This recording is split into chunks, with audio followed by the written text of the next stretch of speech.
Welcome guys to another video. Today we're going to be talking about something that I think is an untapped potential for car guys. As you guys might be able to tell, I'm dressed a little differently than what I normally am. I went to a Renaissance festival yesterday with some friends of mine. Had an absolute blast. Kind of got me thinking a little bit. What are some cool untapped potential hobbies that people can do? Like car guys specifically. I've gotten a little bored of just doing typical car guy activities. I mean, going to car shows is only so much fun, walking around seeing cars all the time. But what if there was something a little bit more fun, do something different than just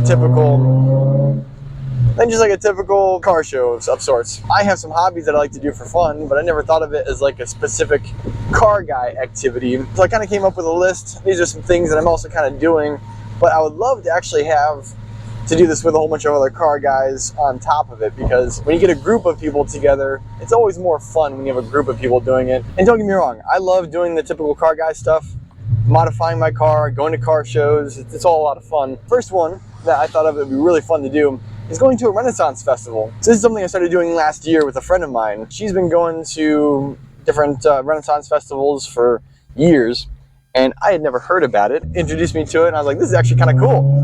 You get to dress up, and hang out with all your buddies and go around and see other people who are dressed up. This can be a budget-friendly hobby if you wanted it to be. It could also be a very expensive hobby if you wanted it to be, as any hobby is. The reason I think this is an untapped potential hobby for car guys is because every time I've gone to these events, all I see people going to these events in is just normal cars. All you're really doing is just parking, not something where you're by your car the entire time to show off the car. It's more of a show up to the event with your car, get some pictures of the cars, you guys in your outfits, and just hanging out. And obviously you guys can still talk about cars like you normally would at a different place instead of at a parking lot, other cars all around. Another exciting thing to do, I think, another untapped potential, is going to an arcade of some sort. My buddy Tom, he invited me out to a pinball tournament. I thought pinball was an old game that nobody plays anymore. But we did better than everybody else did, and so we won. Is that the one where you got the accidental 40 points? No, so that was the Harry Potter one. That was...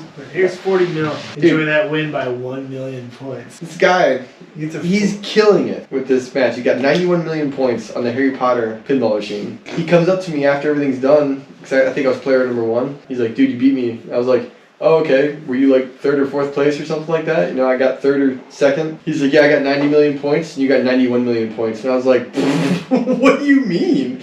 He's like, yeah, the machine, after the game was over, gave you an extra 40 million points. I was like, what? Hang on a second. Why? He's like, I have no idea. He just gave you this. You got 1st place. There's a part of me that understands some of the machines, how the point system works, and there's another part of me that's like, I have no idea why. And that's one of the things that makes it so much different. I don't know why I'm getting points. I'm just getting points. Right, because you just are the objective is I get more points as long as I'm still playing. Yeah. So just keep hitting stuff. If it lights up, hit it. Yep. But just keep, you can't score points unless you're still playing. I don't really shoot for anything in particular. I just want to just keep banging it around a little bit. Yeah. And hope for the best. And sometimes it just works out really good. And sometimes you hit the right things at the right time. And sometimes you set the next person up for a $10 million bonus with one shot. I had a really good round. I'm putting up 10, 20, 30 million points in one ball. Mm-hmm. And I had just hit a couple of combos and set everything up and actually basically triggered the jackpot. So then the next person gets up, fires it, hits one shot, hits it, grabs the 10 million point bonus, and then drains the ball. It's 10 million points hitting one thing and then dying. Oh, 10 million points. It's so dumb. That's what it's all about, though. That's it. Just be in the right place at the right time. But not just pinball arcade thing. There's tons of different arcades you can go to. We have a place here locally. Got a whole bunch of different arcades, like Guitar Hero, Doom, different racing games. There's a lot of other options besides just pinball to go to. I was just thinking about that for pinball. Who do you know that plays pinball and still goes to different places, like an arcade that's just pinball machines? It was just the coolest thing to go to. The people who are into pinball machines are really into pinball machines. That can be a very expensive hobby. If you're buying the machines, we were not buying the machines. We were just kind of playing them, having some fun. Those machines can cost anywhere between $4,000 to $12,000 for the ones that we saw. I'm sure they go probably even higher than that, depending on what kind of modifications they have done to them.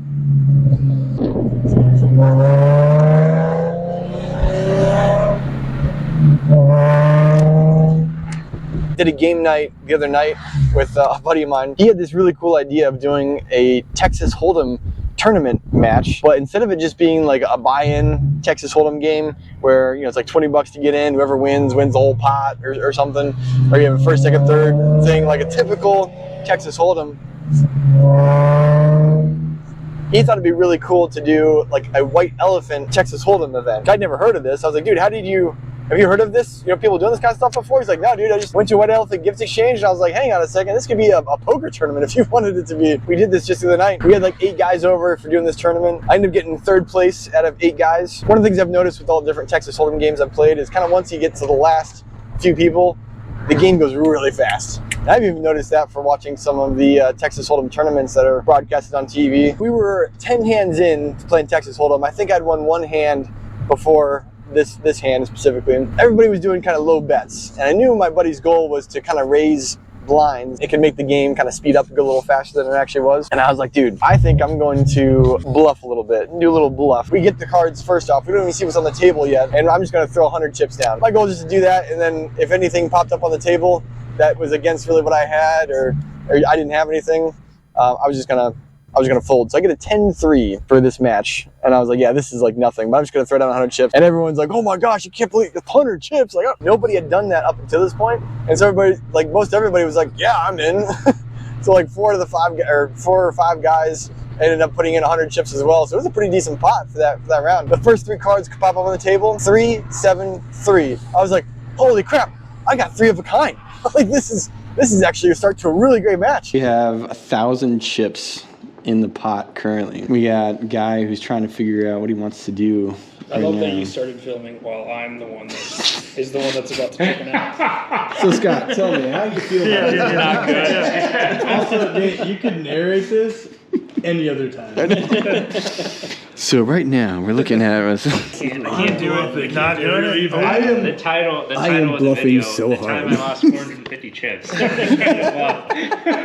I thought I had everything I needed. Well, I thought I had it. I just didn't have it. He's out. He's out. All right. It's out. All right, let's see some cards.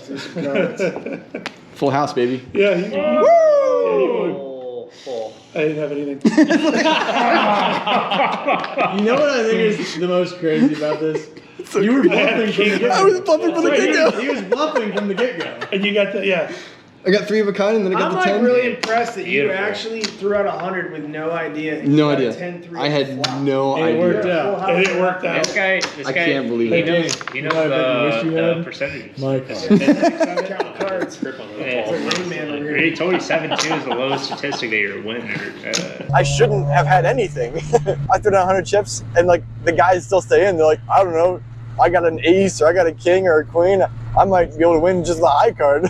So the next card pops up, it's a 10. I now have a full house. And so we do the reveal, and I'm like, full house, baby, let's go. It was so much fun. I had such a great time doing the Texas Hold'em. I've had a great time doing pinball, had a great time doing the Renaissance festivals. There's just so many fun things that are out there that you could be doing with your friends. So the last like car guy idea that I had, and this is one of those ones where I don't think it's really an untapped potential. I just don't really think people are really doing this anymore. Going to the movies with some other car guy buddies. I haven't really ever done this before, but I know when Fast and Furious came out, people used to go to the movie theaters, you know, as a group, find a time, all show up in the same cars and stuff. Check out all the cool cars. It's like a car show at the theater instead of another place. Again, that's one of those ones I just have never done, but I know it's something that people do. Hey guys, thanks so much for watching the video. Hope this was kind of a fun little different take on extra car guy hobbies that they can really do. We'll see you guys in the next video.